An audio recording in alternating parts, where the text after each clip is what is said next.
मध्ये तुमचं खूप खूप खूप मनापासून स्वागत। पीठ न मळता न लाटता अगदी झटपट होणारे तांदळाचे खिचिया पापड तयार करणार आहोत।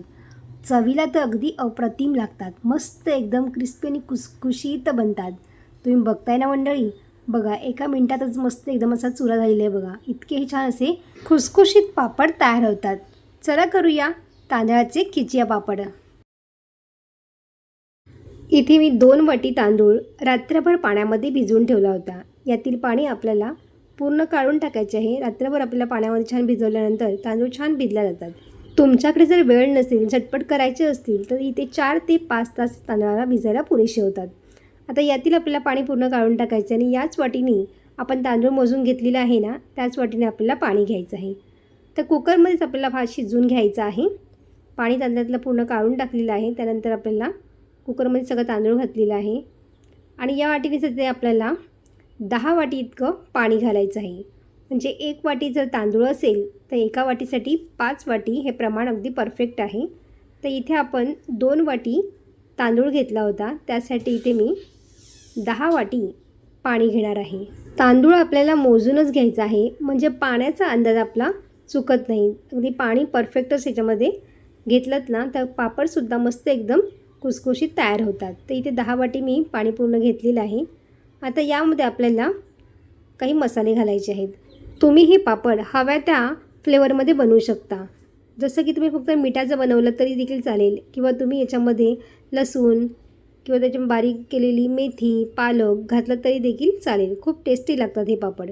तर इथे मी आता 1 चमचा ओवा घेतलेला आहे, 1.5 चमचा आपल्याला पापडखार घालायचा आहे। त्यानंतर अर्धा छोटा चमचा इथे मी सोडा घेतलेला आहे। चवीप्रमाणे यामध्ये मी 1 मोठा चमचा मीठ घालते आणि त्यानंतर इथे मी 1.5 चमचा चिली फ्लेक्स घेतलेला आहे।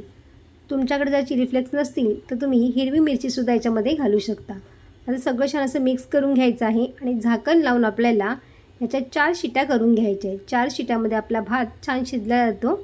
आपल्याला तांदूळ ना फक्त छान असं मऊसूत शिजला गेला पाहिजे। तर आपल्या 4 शिट्या इथे करून झालेल्या आहेत। कुकर आपल्याला थोडं थंड होऊ द्यायचं आहे आणि त्यानंतरच कुकर खोलायचा आहे। तर तुम्ही इथे बघू शकताय बघा, मस्तपैकी इथं हा भात शिजला गेलेला आहे। छान असं मिक्स करून घ्यायचं आहे, छान घाटून घ्यायचं बघा। 1 ते 2 मिनटं छान घाटल्यामुळे ना याचं टेक्स्चर मस्त एकदम येतं बघा। पापडसुद्धा एकदम म्हणजे पटापट करता येतात।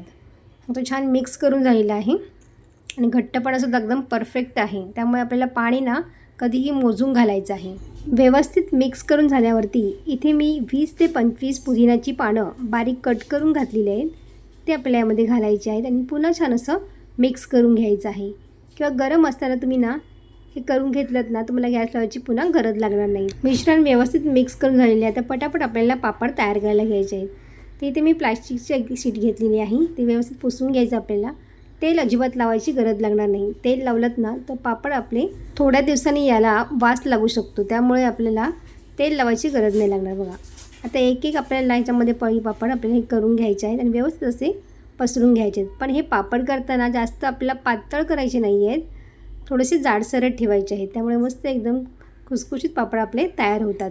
पापड सुकल्यानंतर ते आणखीन जास्त पातळ आणि ट्रान्सपरंट दिसू लागतात, त्यामुळे आपल्याला सुरुवातीलाच थोडेसे जाडसर करायचे आहेत।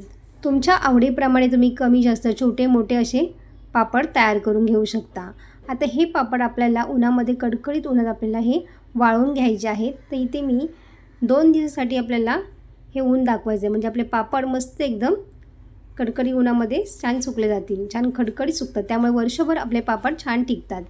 तर सगळे आपण असेच पापड तयार करून घेणार आहोत। तर इथे आपले 4 ते 5 तास झालेले आहेत आणि तुम्ही बघू शकता बघा, वरची बाजू छान अशी सुकल्या गेलेली आहे। आता आपण ह्याला पलटी करून घ्या, म्हणजे खालीसुद्धा छान असे सुकले जातील बघा। एकदा अलगद आपले हे निघतात। आपण याला तेलसुद्धा नाही लावलेलं तरीसुद्धा पापड अजिबात चिटकत नाहीत आणि पूर्णपणे छान असे निघतात बघा, अजिबातही तुटत नाहीत। आणि तुम्ही बघू शकता बघा किती ट्रान्सपरंट आपले इथे पापड तयार झालेले आहेत। तर हे पापड आपल्याला 2 दिवस छान कडकडीत उन्हामध्ये ह्याला सुकवून घेणार आहे, नंतर आपण बघूया।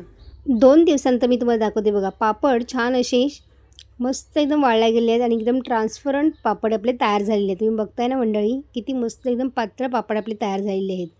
त्यामुळेच मी तुम्हाला आधी म्हटलं होतं की पापड करतानाच आपल्याला सुरुवातीला थोडंसं जाडसर ठेवायचे, अगदी पातळ करायचे नाही आहे.